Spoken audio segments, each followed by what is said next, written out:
Session. Live from Montreal. It's Insidiae Obscurus. Woo! Session 4.75. I can't believe I thought about it. I said, if I do Edison's thing separately, just like I did, Kiwi's is 4.5. So I was like, am I really going to have a session 4.75? Now, I want to know why he gets a whole half and I just get a quarter, all right? That's what I want to know. Oh, you're looking at it like that. Yeah, I'm looking at it like that. I went there. Don't worry about it. Then again, he got 0.5 and you got 0.75. So... Which means he got 4 to 4.5 and I only got, I don't know. Somehow I feel like I'm getting cheated out of this. I'm sorry. Because it really matters. Alright. So, where we left off, I was... You were...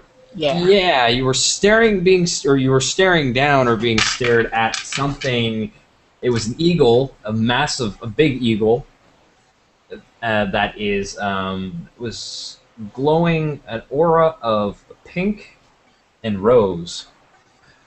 So, which are pretty similar.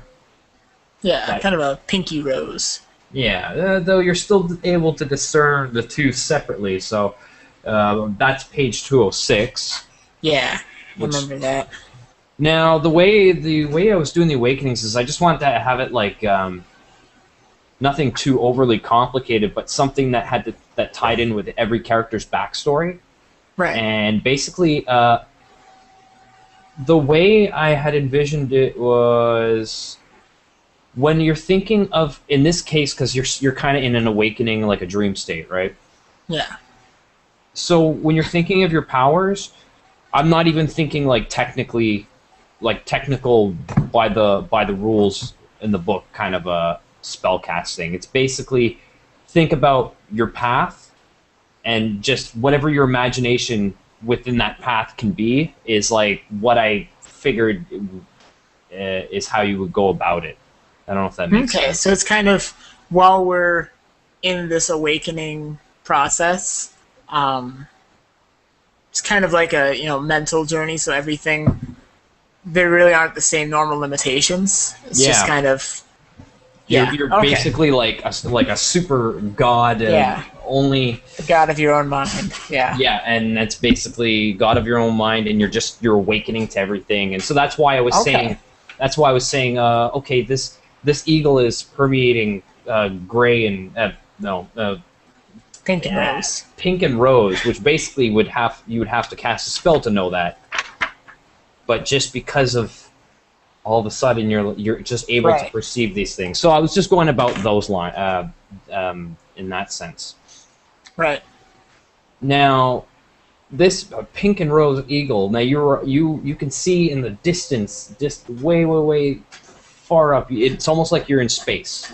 Yeah. You practically are, really. That's what it looks like to you, except there's a ground to it. You can't see it, but you're walking on as if it was a floor. Yeah.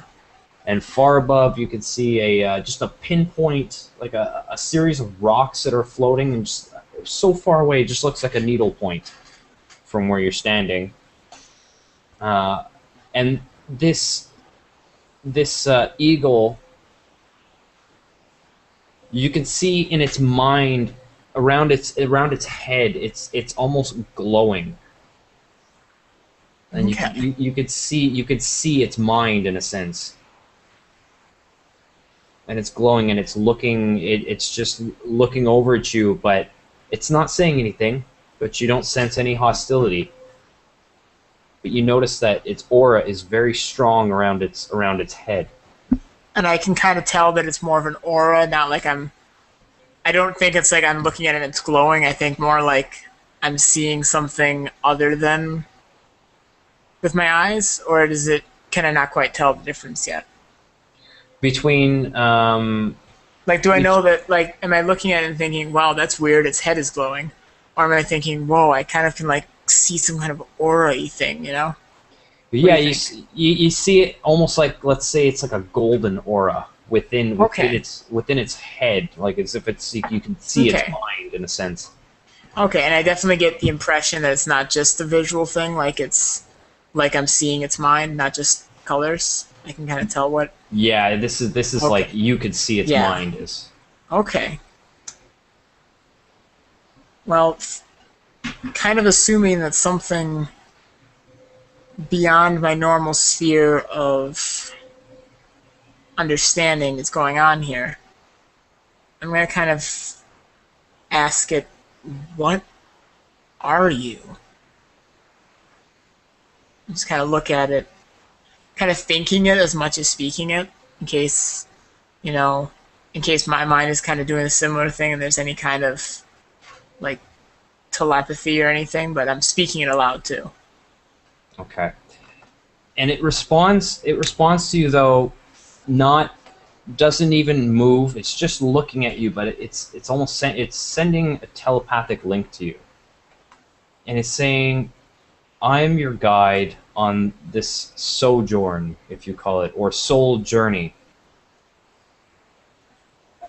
And one thing I can tell you is you have been brought here because your past is very much unknown and not quite clear, though there's a part of you that knows why you're here, in a sense. Now let me rephrase that. Your past may not be so clear, though the more time you spend here, the clearer it becomes. I am your guide, should you have me. And right now, what you are experiencing is a sort of awakening, a rekindling with your past. Perhaps a chance to realize your potential where your imagination is the only limit. And only once you know your path, once you have chosen your path and you know what what revolves in that path and what it's all about, only then will you be able to pass the trials ahead of you. Keeping your paths in mind is the goal to success, is the way to success.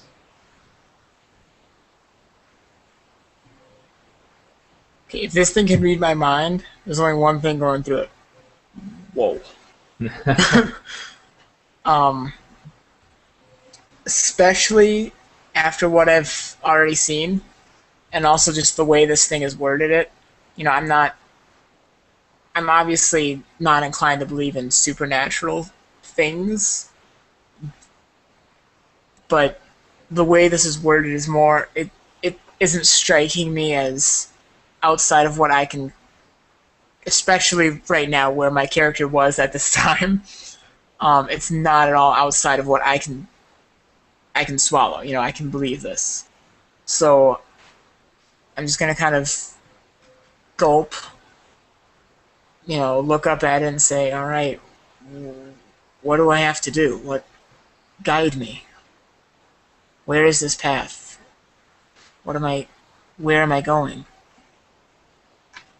The path that you seek is within yourself. The answer remains in your own mind only. It is not me to determine that. Only once you know your path, or your paths, if you will you be able to unlock the abilities that encompass them. And there you will find your answer. What? What do I have to do? How do I even start something like this? As with anything, for those who are awakened, if you will, it all starts in the mind. An image derived from your imagination. Once you have the image and you know what you want to do, it is only a matter of recreating it. And though this might come to a surprise to you, it is not beyond your power anymore. You mean I have some kind of power? Yes, and how you use that power, or knowing how to use that power is the only way to get where you need to go. And he looks up towards that scattered amount of rocks in that little pinpoint.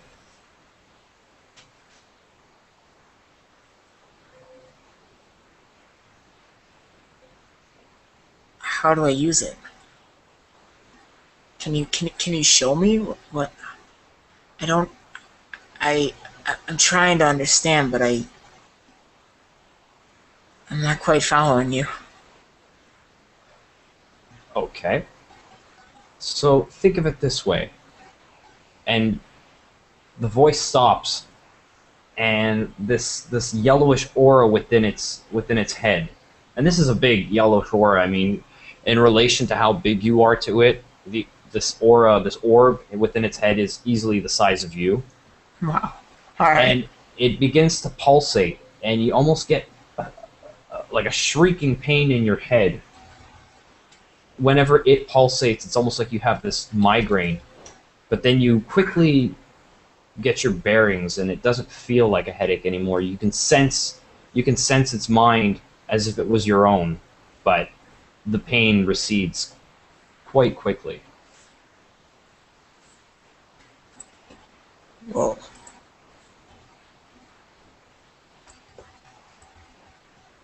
Weird.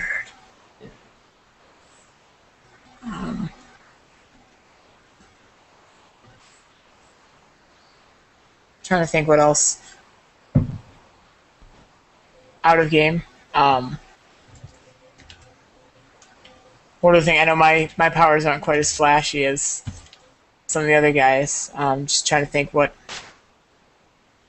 Oh, well, I If I pretty were- much, what I was doing and keeping in mind was, now I don't know exactly know what your specialized arcanum were, but I was keeping Mastigos in mind, which was Yeah. pretty much space and mind, right? Yeah, that's what I specialize in, mostly in mind.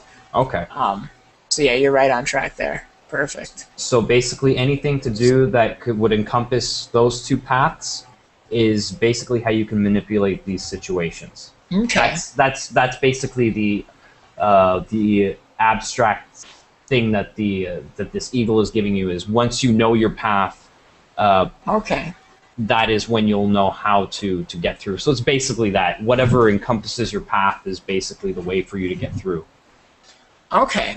So But it doesn't even. I'm not even limiting it to what's in the book. It's really whatever comes to mind for you that you think I could do this because, whatever has to do with your arcanum, so that you specialize in.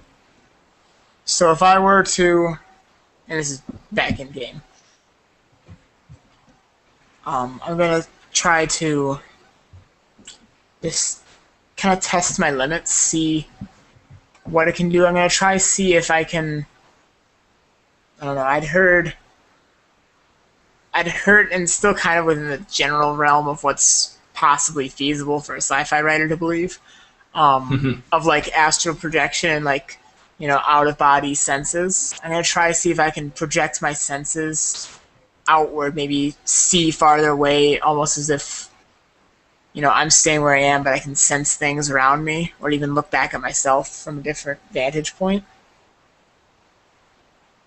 Yes, in fact, when you do that,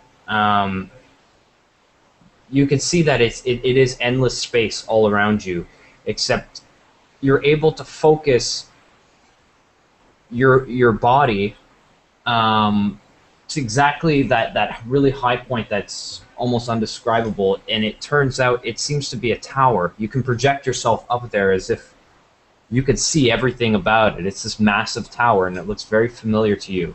And it's rocky. It's basically floating on rubble, like large, massive rock.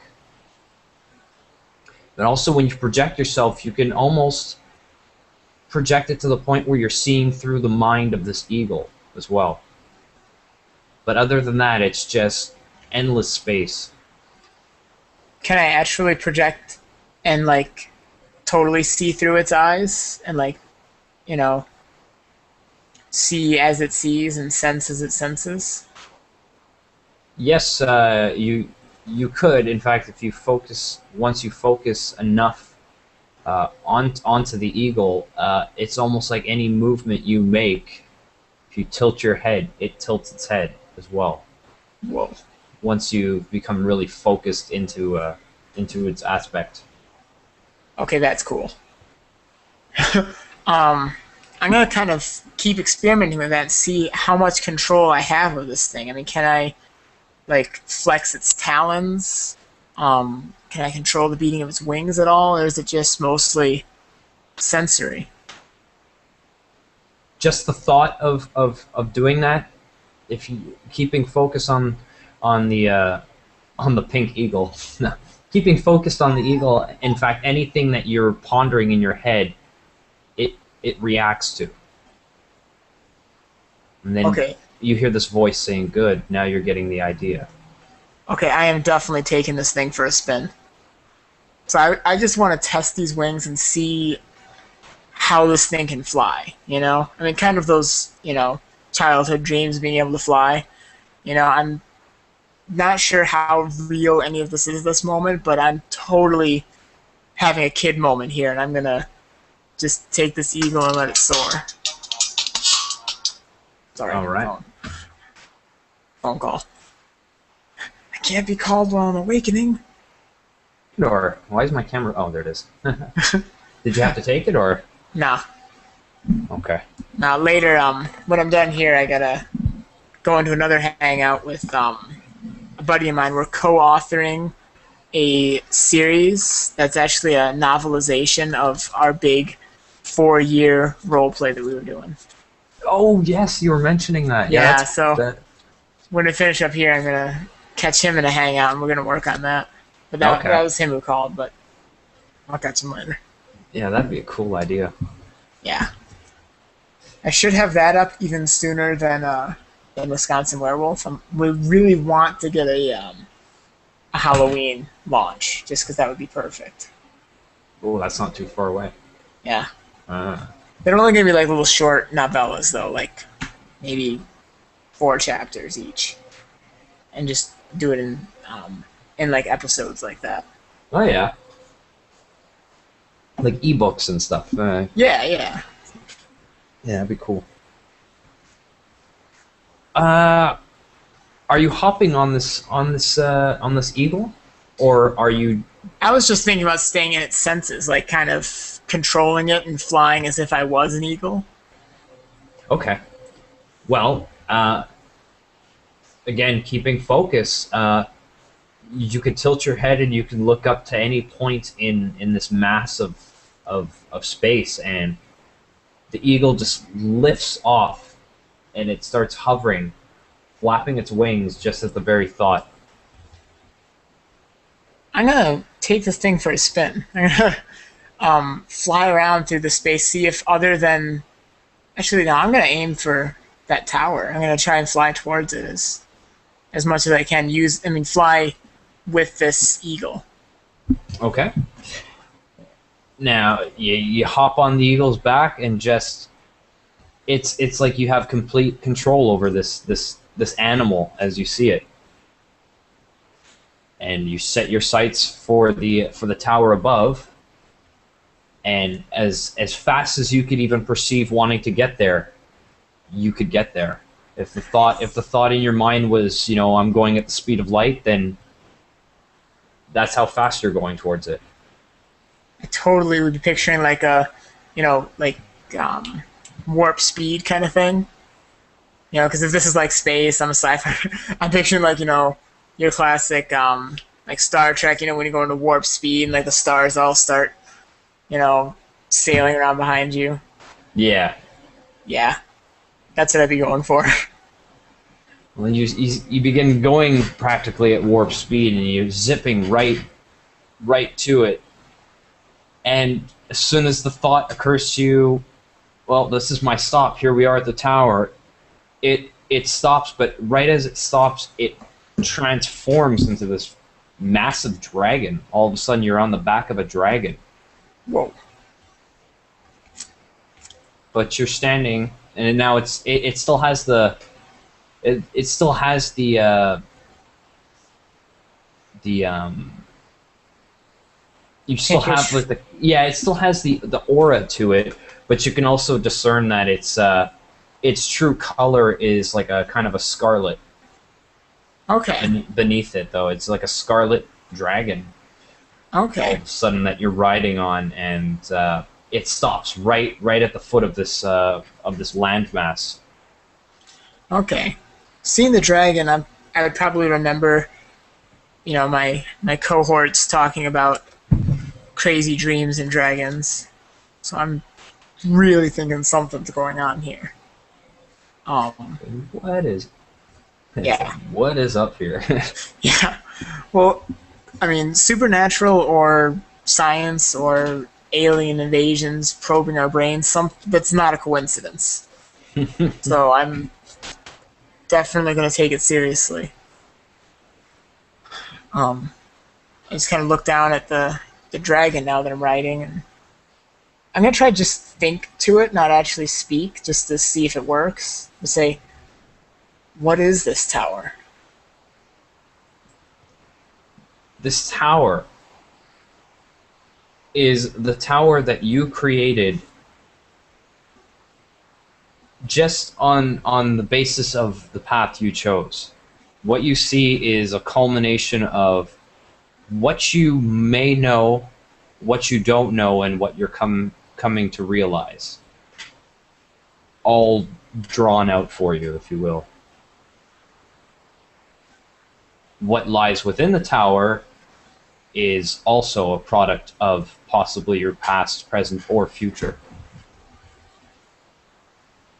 But Can I? nonetheless, it is in a sense why you are here, and the ultimate road that you must that you the ultimate obstacle that you must face. Can I enter it? Yes, you can. You can go ahead and even land off the dragon. Sure. And now he flies. He flies over and spirals up this tower, and he lands on the very top of it. Now it's not too tall of a tower.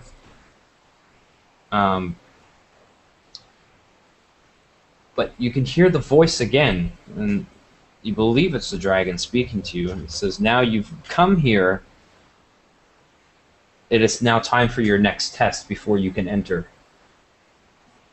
And again, he repeats, once you know your path, that is the method in which you will succeed. But only once you know your path may you proceed.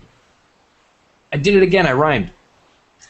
I did that on. Sorry, I did that on Pee Wee's Game by accident. I was like, "Oh yes!" And then all of a sudden, he morphs into this. He even flies up, and he morphs into this massive. He even sucks up the tower of what as you see it, and it's almost like a black hole forms. He sucks in everything, and then blasts open, and it is the biggest abomination, biggest demon you have ever seen. Oh boy. It is almost you almost can't even measure it in size. There's no like what can I compare it to? It is bigger than anything I could possibly compare it to. Maybe the size of a small star. Oh boy. He is just absolutely massive. And that's some kind of demonic thing? Mm-hmm. Oh boy. In fact, no, you wouldn't be able to, but you seem to know for some reason that this is a demonic presence, but it is formed from the abyss. You don't know how you might know that, Right. but it's some kind of an abyssal demon. Just kind of my gut instinct says something about an abyss, you know? Yeah. Yeah. Okay. Do I sense, I mean, with that same kind of way I could sense, like, the general feeling and aura from the dragon or the eagle? Do I sense any malice or any intent for harm from this colossal demon? Yes, in fact, he is completely auraed in just complete black, just blackness. Oh boy. And the only thing that doesn't make him black is basically his, his reddish, yellowish hue. But this thing, and he's a big demon. He's kind of like a little, not really muscular, but a little on the pudgy side. Even if he was the same size as you, he would be kind of like almost like a pudgy kind of a demon. But this thing, he's just beyond words, extremely big. And the only thing around you is the space. In fact, it's completely sucked up the tower. The dragon as well has they've all merged in. Oh boy. And it's just walking towards you. But as it's walking towards you, you kind of have this it's almost as if space itself is rippling. Just everything around you seems like it ripples, like a movement of a finger almost. It seems to affect the space all around you. I'm going to proceed to panic at this point. Okay, so there's this giant, star-sized, pudgy demon coming at me, right? Yeah, he's walking at you fairly slowly, but the size that he is, he still makes pretty good ground. The only friendly thing I knew of in the area was that dragon, and it just it's gone now, right? It blew up into this thing? Yeah, it got sucked in, pretty much. And every time I move my hand, it kind of almost ripples the space around me? Or was that every time it moved? Well, either of you, actually. In fact, as it gets closer, it even it lets out this immense roar and just lifts his arms. And as he does that, everything ripples around him, and it's also like he gets bigger. He completely expands himself just by, just like that, really. I'm going to proceed to panic more. And as you look down, the stone that was sucked from beneath you, you're no longer on a floor. You're actually levitating in the middle of everything. Oh boy. You don't know how, but you didn't fall. You're completely, almost like you're swimming in a pool. I am going to, if that dragon said that, anything I imagine more or less can happen, or I have to visualize it, I'm going to visualize myself getting the fuck out of there. So just turning and just warp speed the opposite direction and just seeing what happens. Okay, so turning in warp speed, like going the opposite direction, it's almost like as if you're Superman. You're going through, and this thing it's causing these ripples along, and it starts hitting the demon and even pushing him back. Really? Yeah, the aftershock of you just zooming in the opposite direction, it just causes this huge ripple in it. Can I try to zoom forward for a bit, stop, and then just really pulse forward, try and cause a really, really big ripple to knock him back more? Now I'm trying, if I see that I can do something against it, I'm going to try to fight this thing as best I can while getting out of there. Okay. So coming back around, super speed, again, as fast as you can imagine yourself, you're just ripping through the fabric of space, and stopping, I guess you do kind of like you just motioning your hands, I guess, to kind of... Yeah. And it's just this big blast just emanates from your hands, and it completely smacks this thing as far down as you can see. And it even starts to it smacks him, though not that far, because the gravity here is really wonky. But you definitely, the size, this ball of mass that you just rippled at him was powerful enough to easily knock it over, to knock it, kind of like, say he was floating and he's just knocked over like that. And he even gets slightly smaller from some of the aftershock around it. It's almost like the ripples are kind of closing him in from the aftershock. Okay. Okay. Yeah, I'm gonna keep that up then, because if it's working, I'm feeling a little bit better about my chances of survival here. So I'm gonna try just, like, you remember the dodge? It's like, whoa, whoa, don't hit me, don't hit me. Now it's kind of back, back away. So completely barraging. Yeah, definitely. Okay, now basically by barraging him, it's constant onslaught of just mass and space, and as you hit him, he just continues to get smaller and smaller. But what happens after is it just again it roars and it just waves its hands all around itself and pushes out, and all of a sudden it gets just as big as he was before. Oh boy. Though he's still kind of in a prone state, floating. It seems that whatever you're doing is effective and it could shrink him, but just by a thought and a simple hand movement, he can just shoot himself back up to a massive, indescribable size. Oh boy. I'm gonna give one more, space slap for good measure, and then I'm gonna bolt out of there again. Kind of warp speed the other direction. Um, because I'm not really sure what my mortality is in this current state. I mean, I'm kind of guessing this could be a dream. I'm kind of, for my sanity's sake, hoping it's some kind of dream. But I still, this is the same day I saw a guy's head get chopped off, so I don't really want to die if I can avoid it. So my first thought is to again try and put some distance between me and this giant thing.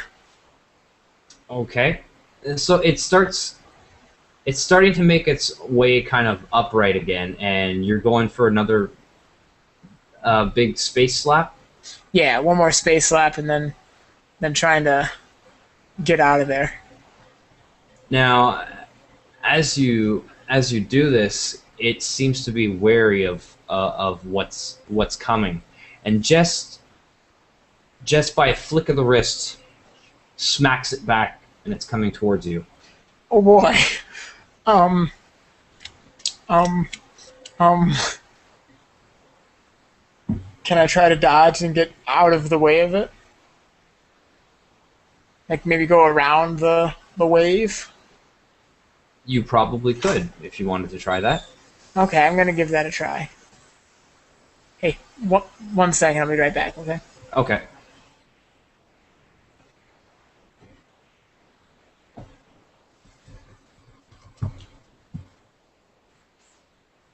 I have a message. Boo.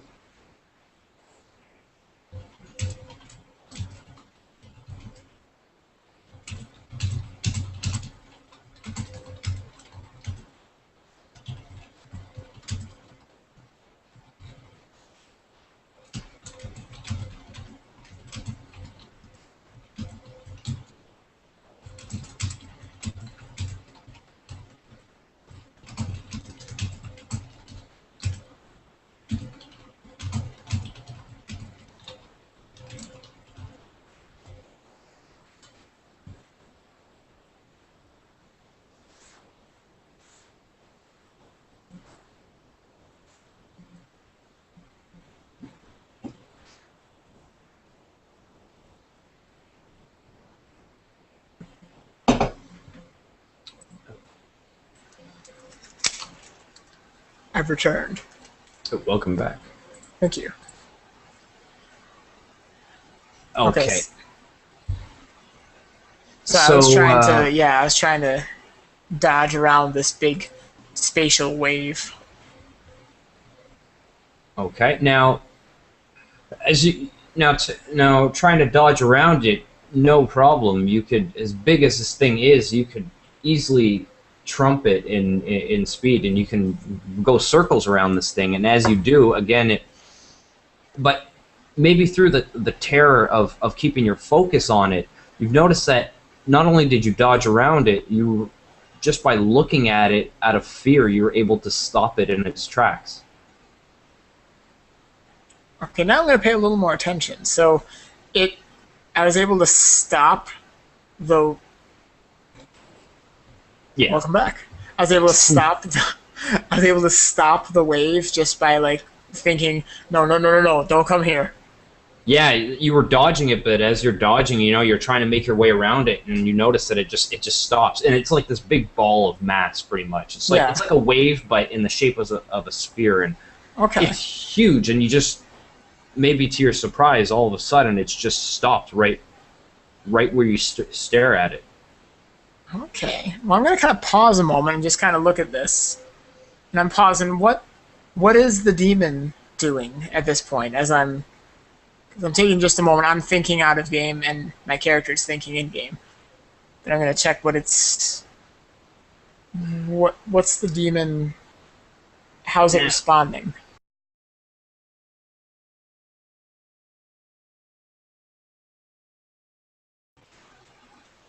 And again, it waves its hands in an outward motion, and the space around him seems to expand, and he expands along with it, getting even bigger.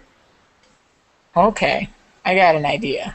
In a sense, and he's grinning as to intimidate you because he sees that you're getting a little you're a little wired, I guess you could say. Okay, so I'm gonna test something, and I'm gonna picture those little. You said it was like a huge, massive ball of like spatial mass that wave turned into, right? Yeah. I'm going to see if I can imagine just millions and millions of those, like asteroid belt amount, all around us, and then picture them all just crashing in on this demon.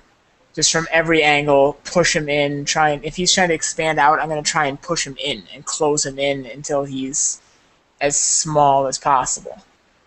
Just to see if anything happens, if I try to think it.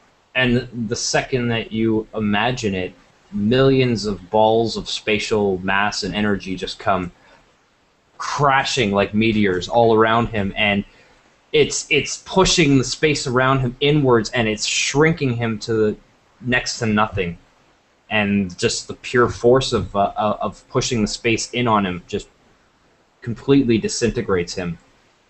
Oh boy. And it shoots back out everything that you saw before.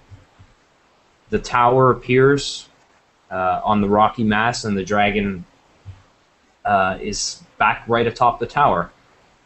And you just hear the voice saying, "It seems you're ready to proceed to the final trial." My jaw is definitely hanging open at this point. Like, that... okay. See, though, that was pretty cool how you did that. Because, like I said, I was open to anything as long as you were keeping within, your areas of expertise. But that was pretty cool how you did that.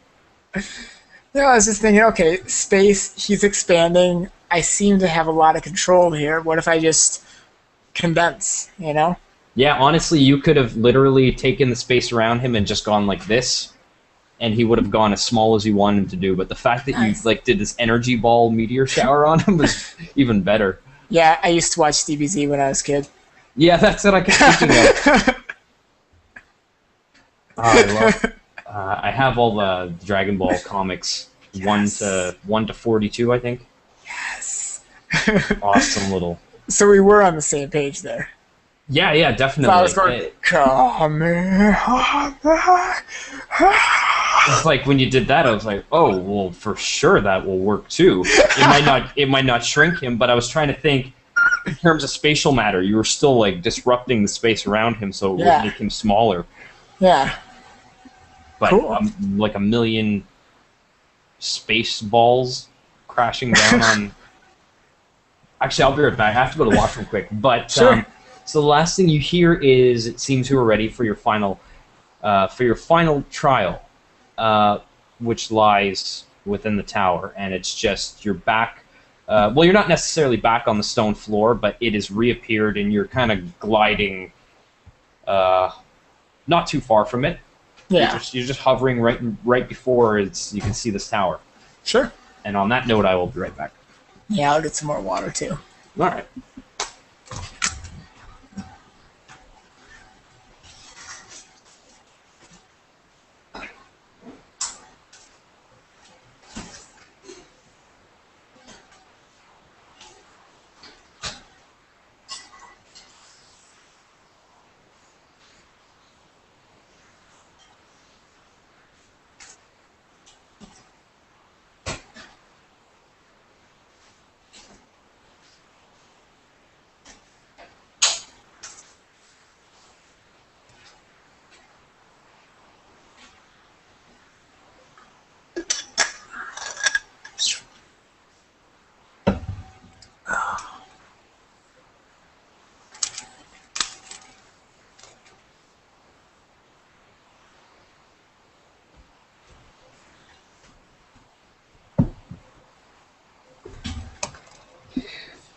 Okay. I see you, Chris. That wasn't the least bit discomforting. Oh my god, because I could have sworn I saw you when I was coming back into the room, and then I sat down, I was like, oh, he just left. Yikes. Alright, so I was going back. I'm gonna kind of float back to the tower, kind of land. Okay. And so you land in front, and the voice of the dragon says, when you are ready to proceed, walk through the doors and to your final trial. And again, taking just a moment to kind of regroup, get my heart rate back stabilized, I'm gonna walk through the door. Okay. When you go through this door, all you can see in front is it's just a simple stone tower that goes up, and it's wooden stairs that seem to not endlessly circle around, but there's a good maybe 4 or 5 minutes of walking up these wooden stairs if you were to spiral along them. Okay.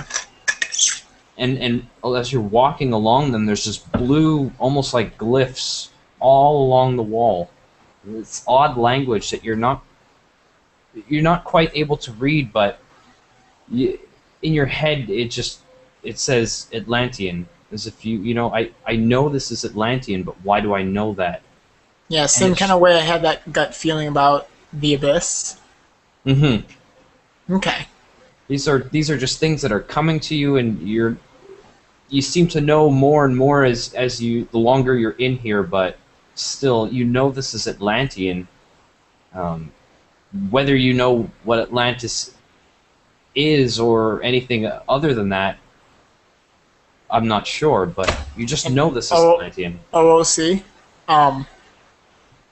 My character actually would definitely be familiar with the legend of Atlantis. Okay. Actually, you know how I mentioned the classic book 20,000 Leagues Under the Sea? Yes. And as kind of his character's inspiration for his novel? Well, part of in that book is in this submarine traveling around underwater, they go through and they find the wreckage of a lost city of Atlantis. So he would definitely be familiar with the Atlantis myth. Okay. I mean, at least, the regular old human tales of it. Well, this is coming off. This is some ancient language that you just know to be Atlantean, though you can't, for the life of you, figure out what it says. But as you spiral along, it's all you can see. Blue glowing glyphs of this language, all as you go up.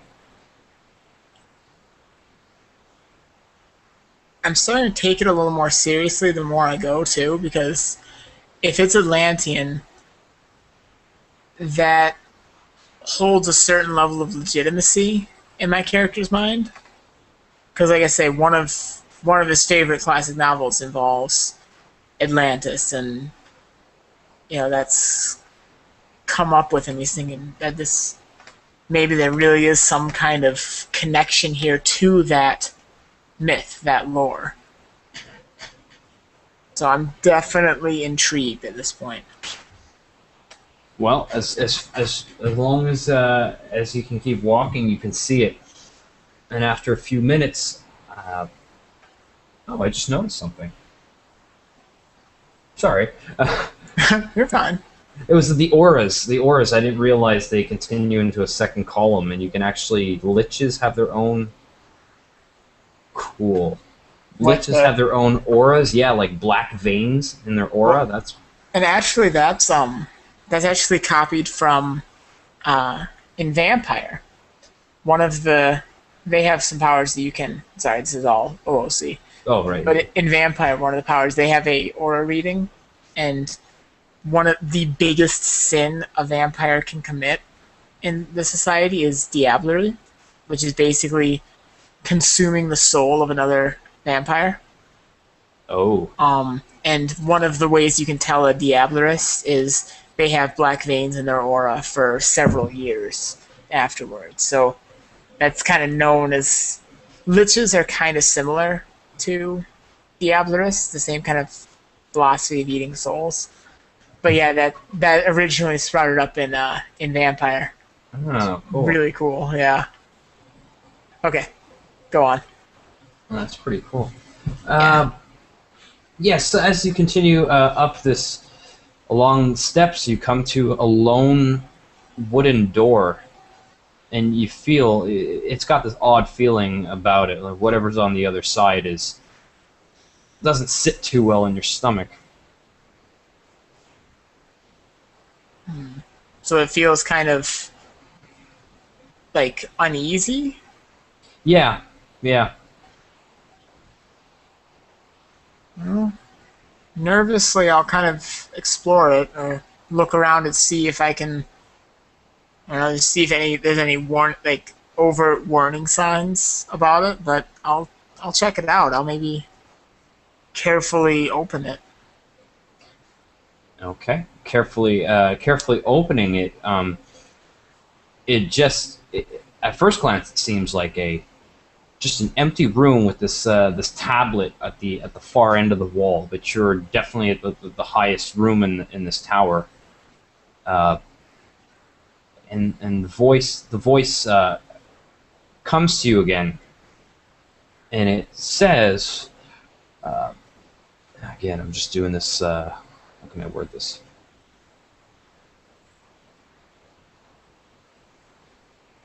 Should you become so enlightened and so aware of your abilities and your potential, you might be able to change many things, change the way the world works or has worked. There's almost no limits to what you can do. And if you had a chance to go back and turn time, if you had the will and the power to do so, how would you go back? How would you go back and change a dramatic event in your life? And it says, show me. Now is your chance. Your final trial begins. And as this door swings open, you can see you're in this like ethereal. There's this ethereal vision of your cafe. Of the juice. Is it the bean juice or the juice bean? I haven't been the bean juice. The bean juice. I haven't referred to it in a little while, and I think I was getting it backwards too on like session 1 and 2. That's I was constantly calling it. So it's the bean juice. It's the bean juice? Yeah. Okay, good. No, there's no the. It's just bean juice. Bean juice. It's like, okay. You're fine. Yeah, you can see the bean juice. You're inside, and there's a startling image in front of you.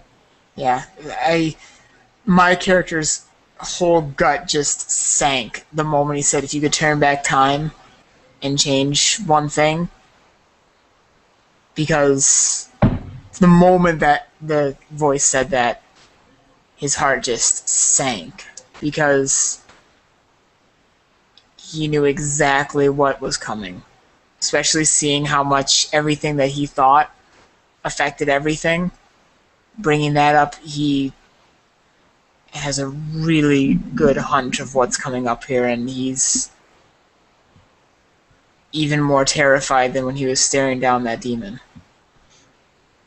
And your hunch most likely was right. This feeling you had upon entering the room, once you were completely submerged into the room, you're there within the shop, and you can see this ethereal image of Cassandra being held up at gunpoint. Just the look of fear in her eyes, and it's probably the last seconds before the trigger is pulled. She seems to be going. It seems like her eyes are fixed on that little novelty autographed bat that you had sitting in the corner.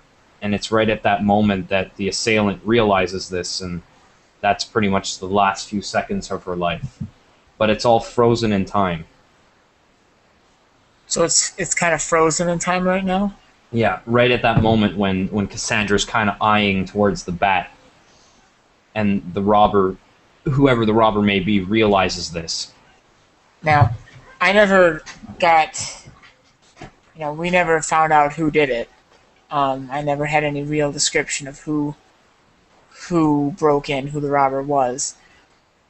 What am I seeing? Is he like wearing like a mask? Is it a guy? What kind of build am I looking at?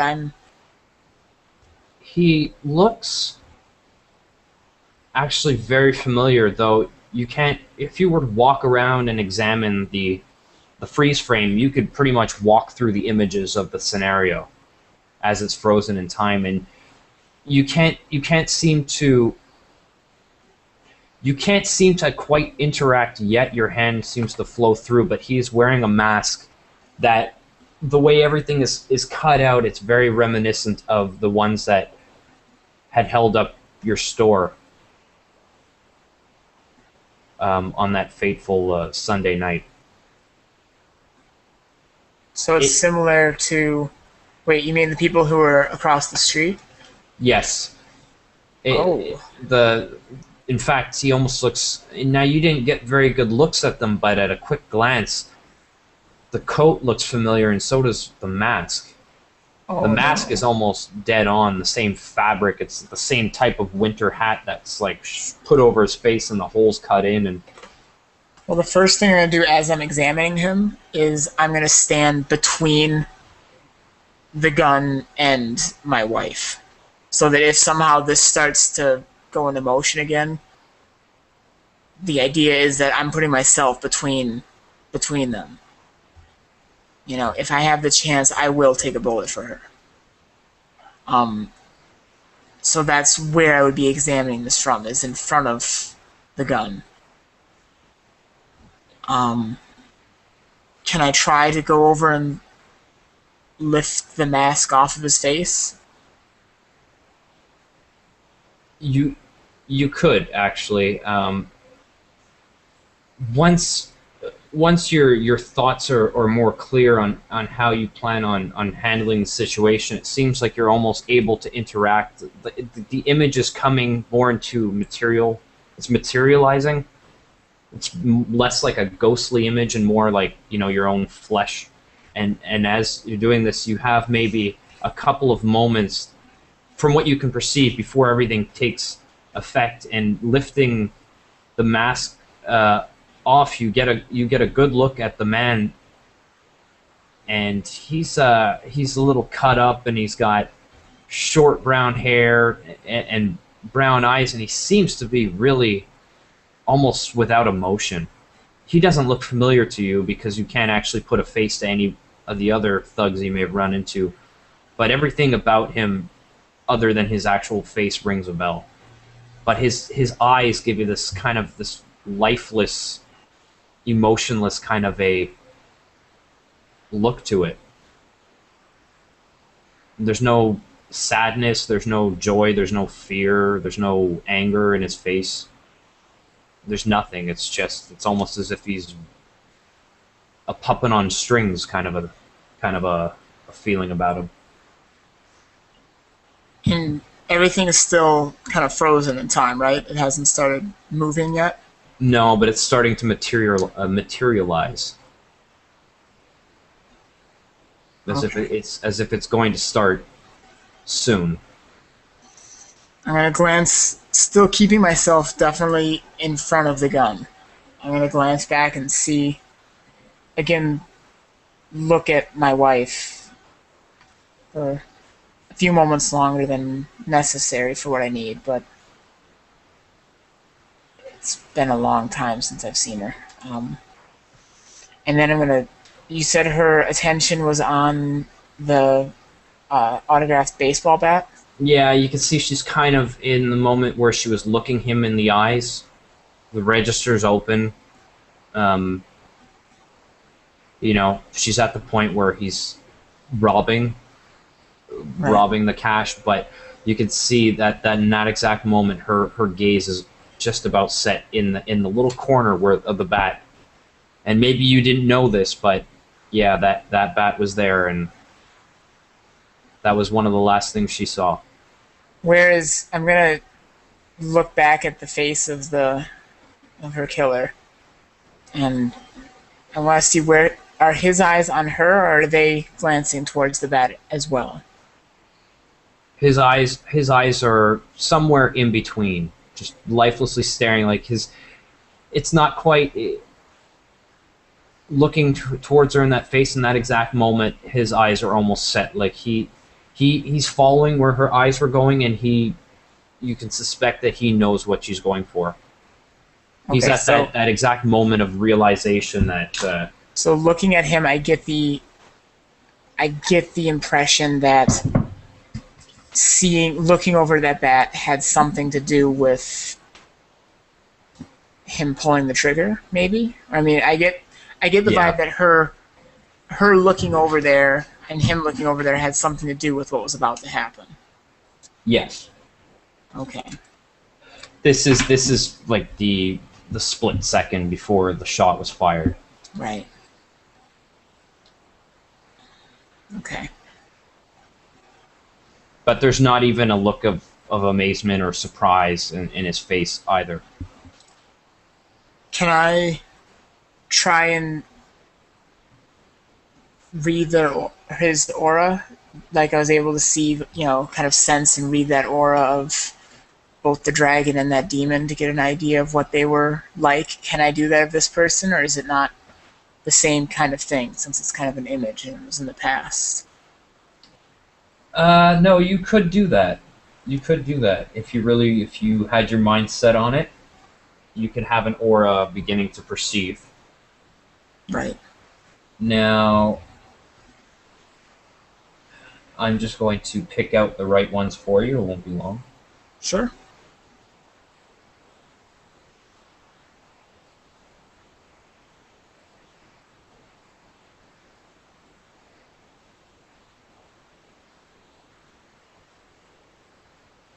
Hmm.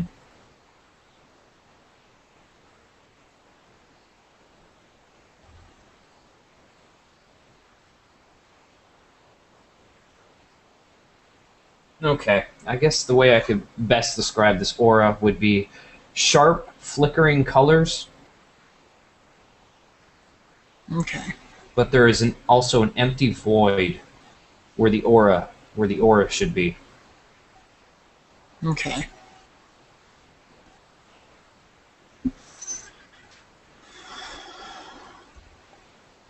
I'm gonna try, and before anything comes to life, I'm gonna try and see if I can take the gun from his hand. Again, keeping myself in front of it, so if somehow it reflexively fires, it takes me and not her. Okay. So But I'm gonna kind of try. keeping a barrier between yourself and just guiding the gun away. Kind Yeah. of a thing. Well, I'm gonna kind of like try and reach forward and try and grab it, hold it down, and then take it out from his hand. Because I want to take the gun from him if I can. I also want to do this without getting shot if I can. Okay. Um, I'm thinking we can make this a little bit interesting. Sure. Um, just give me 1 second. Sure. Take your time.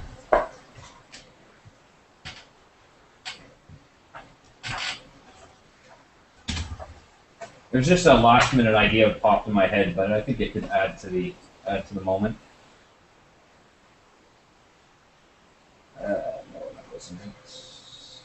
No, no, no. Okay, give me an initiative roll. Oh. It's too late, Christopher. All right, initiative. Yes. I just did one. Oh, I rolled a 1. I'm at 6. Okay. Now, are you ready to let this materialize? Yeah, I'm ready. Wait, as long as I am definitely between this man and my wife, and that if any shots are fired, it has to go through me before it gets to her, then yes, I am ready. Okay. Interesting, though, how the roll ended up.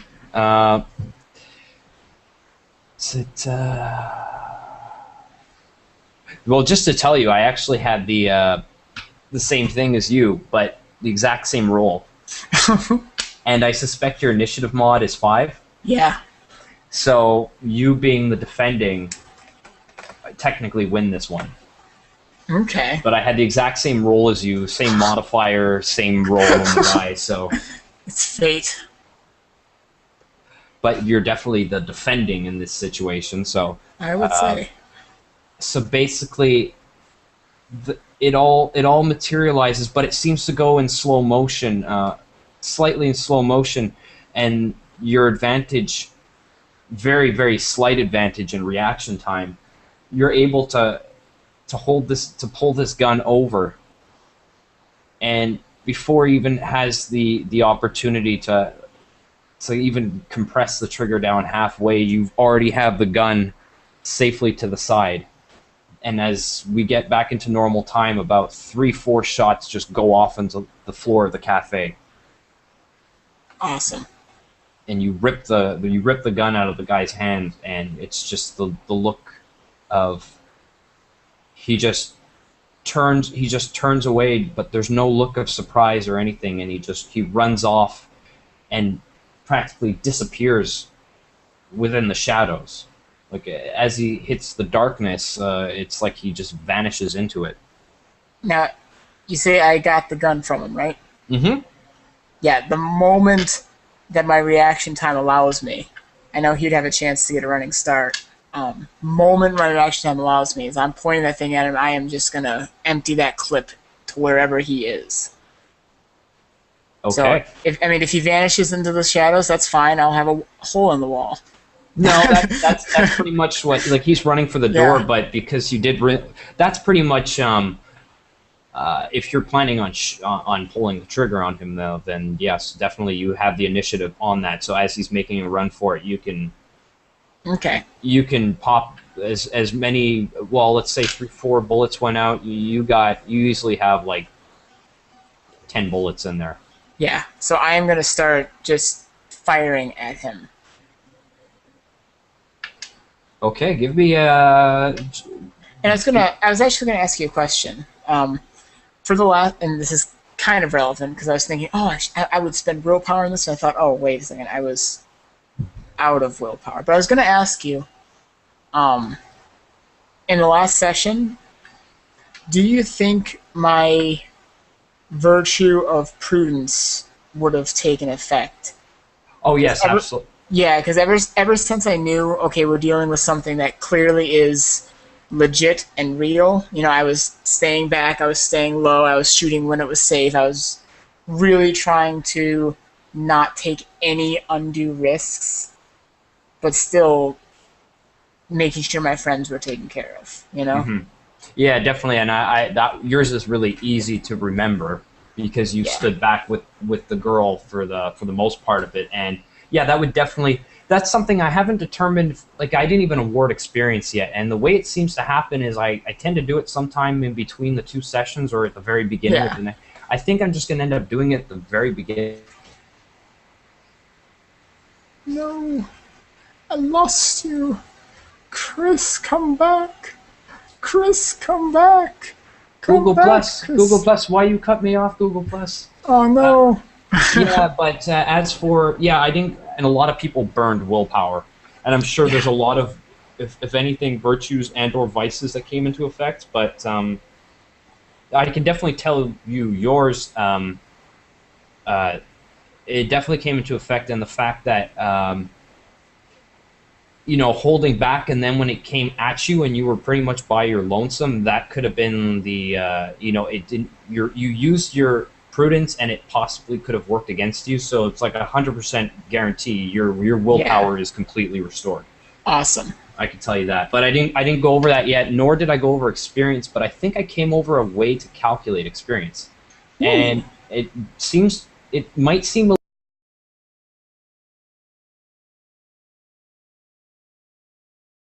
of play sessions, and it seems to be that, and I wasn't doing this on purpose, but for almost every hour that each player plays, they seem to have like one experience for every hour that they've played. Oh, yeah, that's a good So way to I'm do it.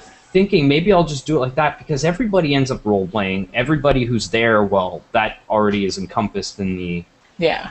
and role playing and teamwork and all the things. I mean, it pretty much happens every session. Yeah. Anyways, everybody role plays. Everybody plays off their virtues and their vices and all this stuff. And I think to make it really simple, I can make XP like an hourly wage. You get one XP. You get one XP for every hour that you play, and that's Yeah, that basically works. the. So you can imagine getting 3 to 4 experience points, or even well, yeah, 3 to 4 experience points every Yeah. week. Yeah, and that keeps things moving at a good pace. Yeah, it's a good pace, and it's also falls within the recommended Yeah, boundaries too. So, definitely. so I think it's safe to say for session 4, I mean everybody just got 4 experience for that. Yeah. Cool.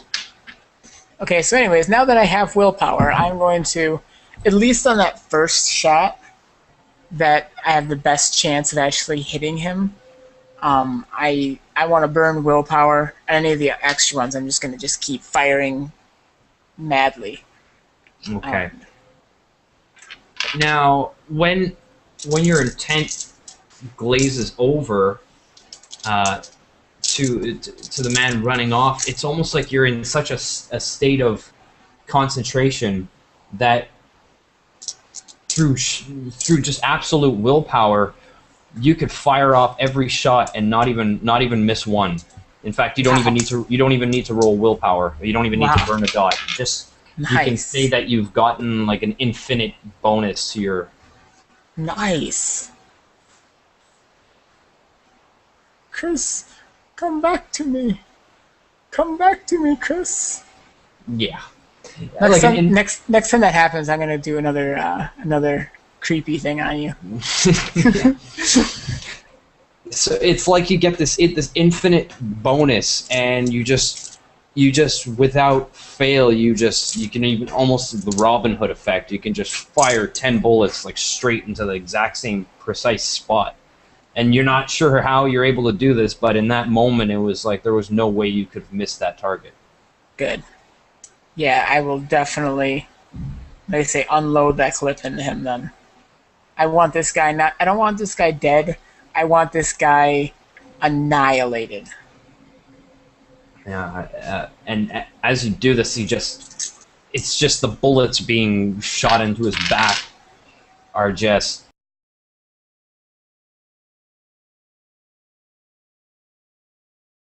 and but not even a groan of pain, and he falls flat to the floor, and just there's just a pool of blood, and this black mist seems to just kind of wisp out of it really quickly, wisp right out of his body. It's really odd. If I have any bullets left, I'm gonna try and shoot the mist. Not really expecting that it'll do anything, but just, good measure. Oh, you'd have to reload your clip at this point. Oh, then yeah, forget it. Unless the mist is the mist like just going up? Is it going away? Is it coming towards me?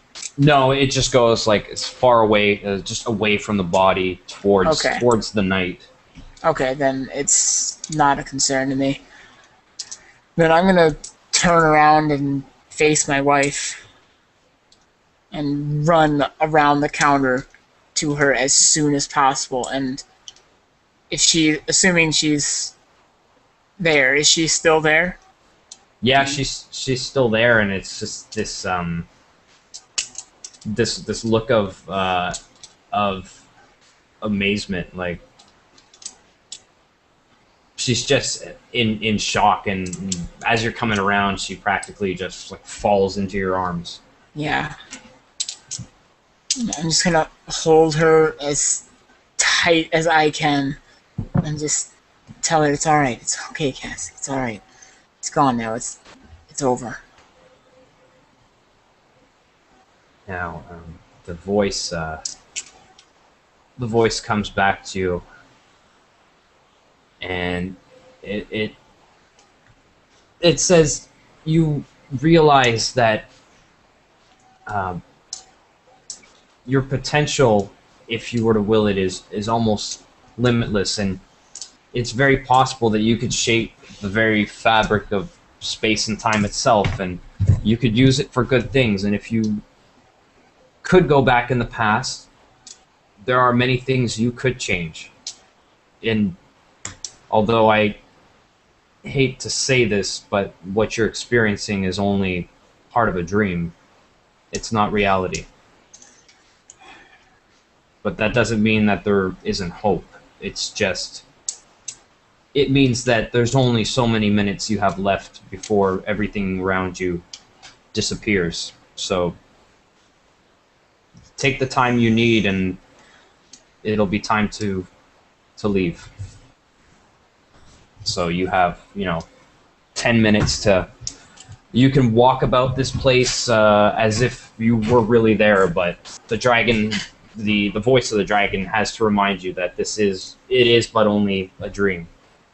Not that it can't someday be reality, but in this exact moment, it's... In many ways, my heart sank just as much when he said that as when he said that I could change the past. The same weight when I realized that when I thought I was going to be watching my wife's death again, or watching it for the first time. That same weight hit me when I realized that this isn't real, that she's still gone, that I'm going to wake up from this. Yeah. It's almost like losing her again, Yeah.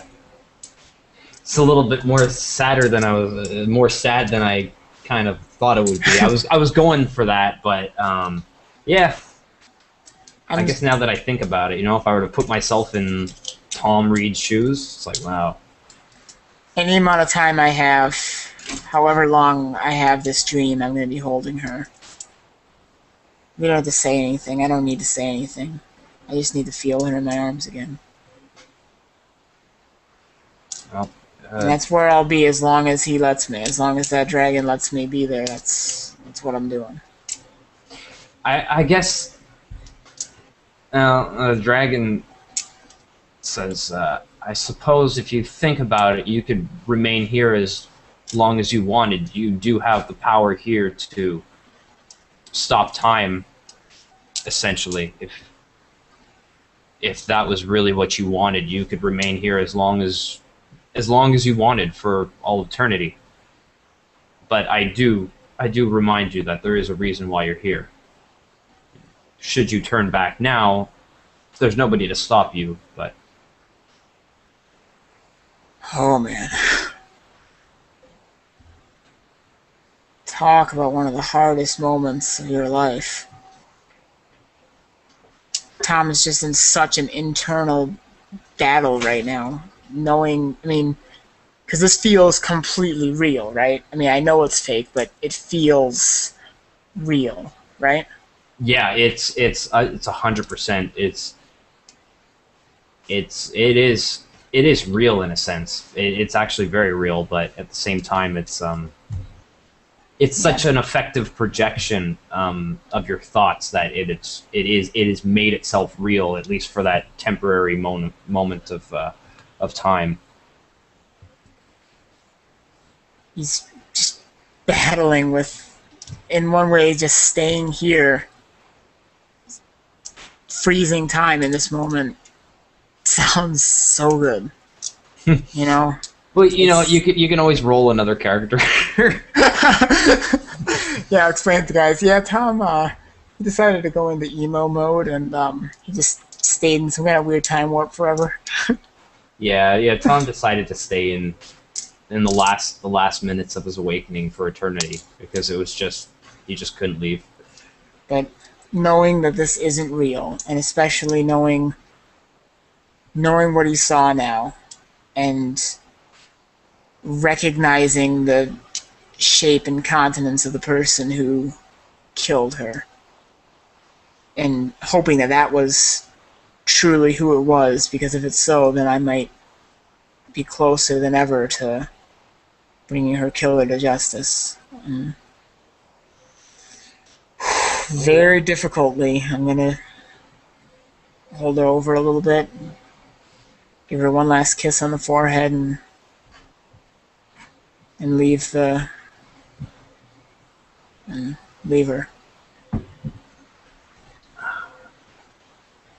And the voice can sense your conflict, and it tries to reassure you.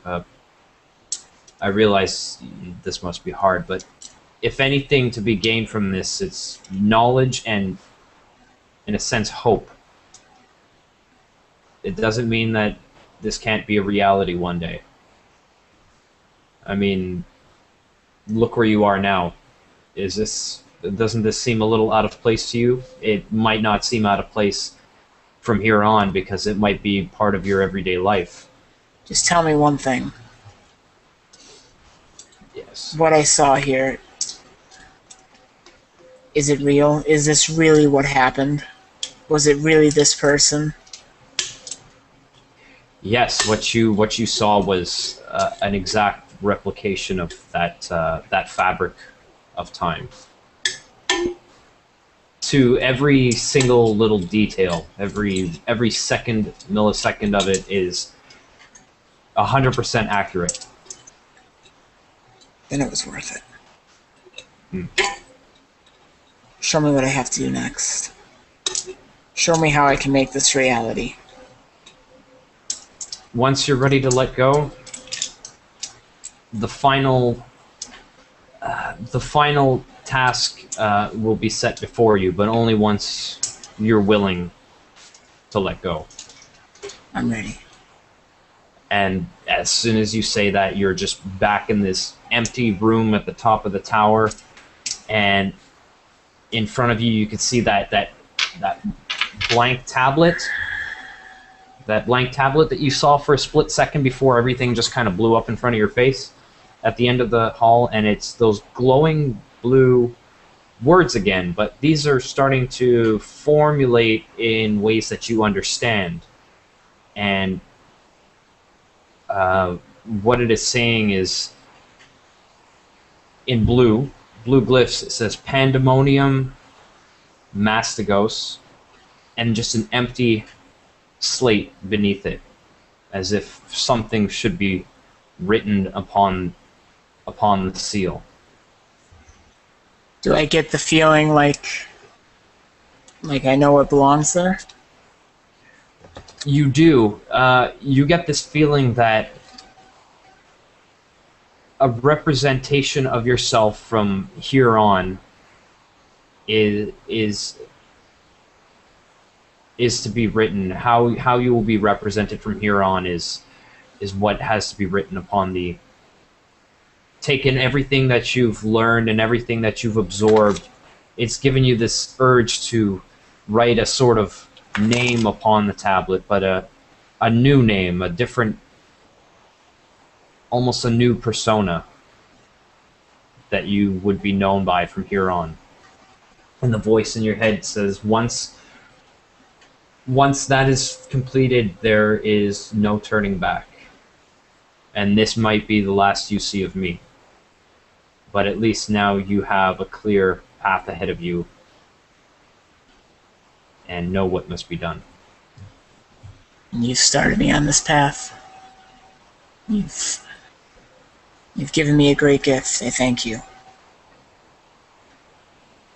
And so, we'll see. I'm supposed to write my shadow name on there? That's for your shadow name, yep. Okay. Which I do not know, actually. I don't know if you wrote your shadow name at some point to me. I did. It's on the sheet. Okay, I haven't taken a look at it in a little bit. Yeah, I did come up with it. It's Nemo Kavanaugh, and I have a reason for it, which we'll get into here. I think I know where the Nemo's from. Is that Kavanaugh, Cavanagh? Here, I spelled it in the chat for you. Oh, with a U. Okay, no. So that, and then we have, geez, what was Khan's name? It was like Victus Mortis something. Yeah. And then one of my favorites, and is this. Or did he go with the backwards name? Who's that? For Steve. Did he do his character's name backwards? I know you joked about that once. Did he? Hold on. Wait a second. Scylla.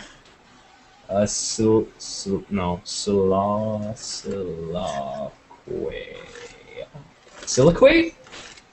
Well, backwards it kind of spells silique. Well, that's how you pronounce it. But I was joking about it because I thought, he said, well, my name's Ike Wallace. And this is what I thought his shadow name was. Honestly, I thought it was this. Ike Wallace. Ike Wallace. And he's like, oh, no, it's like A-E-Q. I was like, oh. He's like, Ike Wallace. Or Aqualis. He's like, whatever you want. But I thought it was Ike Wallace, and I was laughing in my head at that point. I was like, that's a pretty funny name.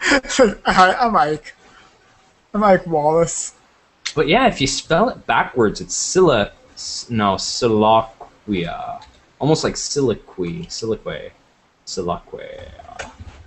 No, it's there was a joke about something, about writing a name backwards. Well, I think he's Evan Marks, right? I think it was Nave. I don't know. Oh yes, it was. Yeah. It was his name, his actual name backwards. I thought would be pretty funny. Nave Scram. or it could be Nave Scram. Nave Scram. Yeah, Nave Scram. Hello there, my friends. My name is Nave Scram. And I am going to be the last thing you ever see. So there we are. We have Nemo Kavanaugh, Victus Mortis, and Ike Wallace. Ike Wallace. Ike Wallace. Ike Wallace. Very cool. Yeah, that is your awakening, my friend. And I suppose now we're this is a little bit of a time paradox, but it doesn't really matter because what happened was at the end of Pee-wee's session, a lot of his becoming a Geist had to do with him going through the mirror. Yeah. But your awakening is more or less happening. It's actually, we'll say it's as you're stepping through the mirror. You know how you have that when you pop your head through, it's that blackness? Well, instead of you putting your whole body through and all of a sudden you're back in 1992, you put your whole body through and all of a sudden you're back with this pink eagle. That's where it goes. Cool. So basically after your awakening, the moment it ends, you are stepping right through this mirror, and then it kind of ties in with what Pee-wee saw when he came through. Very cool. And I could go into detail on that now, or I could just describe it tomorrow in the beginning of session, because really the only person has an idea of what's on the other side is Pee-wee. Yeah, let's save it for tomorrow. Okay. Yeah, very, very well done tonight, sir. Very well done. Did you? I I just wanted to like kind of go the emotional route, you know? Oh yeah, dude, I love those kind of characters, man. It's the best. Yeah, That's role playing right there. yeah, the way you went about it though, that was really like wow. Like when you were talking, I almost felt like that's exactly how you were feeling as a person, and I was starting to feel bad. And I was like, was he just role playing? Oh no, dude, that's just me role playing, dude. I was sitting there like on the outside, I was like, totally into it. Inside, I'm like, this is awesome. That was really effective. I enjoyed that, but I was kind of going that route, and I guess yeah, you missed Steve and Cons, but the way Steve and Cons went was their first trial. They did it combined. Oh, cool. And then they got a mirrored image of their towers that each one had to go through. And with Cons, it was a little difficult because I couldn't really put anything emotional on it. I basically made him having continuous conflict with his family. His family's disapproval of his path, and then literally he had like 3 or 4 generations of his family shaped as statues that were trying to keep him from awakening at one point. Weird. And he had to basically, he manipulated, because they were all made of stone and he was matter, right? So he was able to manipulate their bodies, so he was kind of like Jedi. He was like, dude, I gotta dodge these guys. What are they coming at me? I was like, yeah, there's just a bunch, there's like 24 stone statues coming at you. So he runs and he hugs the wall, and as he's hugging the wall, like, his hand wisps by, and his hand kind of like breaks 2 of the statues in half. It's like this wave of force, and then he realized that he could manipulate. So what he did was he got in close enough, and he basically crushed them just like that. Brought all the statues together, and he crushed. Very cool. And Steve was, because Steve's character hasn't seen his daughter in a long time. So I basically put him up in this place, in this position where he had to give his life in order to save his daughters, and he had to use his death magic. So he had to take his own life force to give it to his daughter, so she would survive, and he would have to kill himself, but his old self. So he did it. He killed himself. Yeah. Very cool. Very well done awakening, sir. Okay, but theirs were really short. Yours was definitely the longest. It was easily 3 times as long as theirs. Woo! I think this is, yeah, probably. Yeah. It was good. It wasn't boring, that's for sure. It was interesting. Plus, I did have more time because the other 2 I kind of put it at the end of a session. So yeah, that's the real reason I didn't do it that night. It wasn't because I was tired. No, I wasn't tired. Not me. Sure, you kidding? Okay. No, it was just because I wanted the special treatment. Yeah, there you go. Yeah. a whole quarter of a session of 4.75. Yeah, even though Pee-wee got a half. Alright, well, I better let you go if there wasn't anything else, because I do have to get to my other guy and work on, I gotta jump straight to work after this. Oh, yeah, definitely. On that novelization. No, definitely that's it. I'm going to close the broadcast, and I'm going to send it over to Scott. And as for the practicing spells and stuff, well, I know you obviously have to get to the other guy, but we could always do it tomorrow. Yeah. We could jump in a little bit before session, or we can do it anytime, really. But if you want to, sometime tomorrow before the session starts, we could jump in a room and just kind of throw spells around. And yeah, I'll see what I have time for. I know tomorrow afternoon we're going in for our first ultrasound. Oh. So we get to see baby for the first time. I'm personally, cross my fingers, I'm thinking there's twins in there. That's my guess. Yeah. Oh, the Crux twins. The Crux twins, that's right. Well, I've been for years, I've been promising her twins. And I've actually, more specifically, I've been promising her twin girls for years. And she's afraid that she's going to actually get twins, because if she does, I'm going to be unbearable to live with. For the rest of my life, I'm like, yep, told you, gets twins. I call bragging rights for life. Imagine. Yeah. Okay, well, I'm gonna end the broadcast at least. So this concludes the awakening. Woo! Session 5 tomorrow.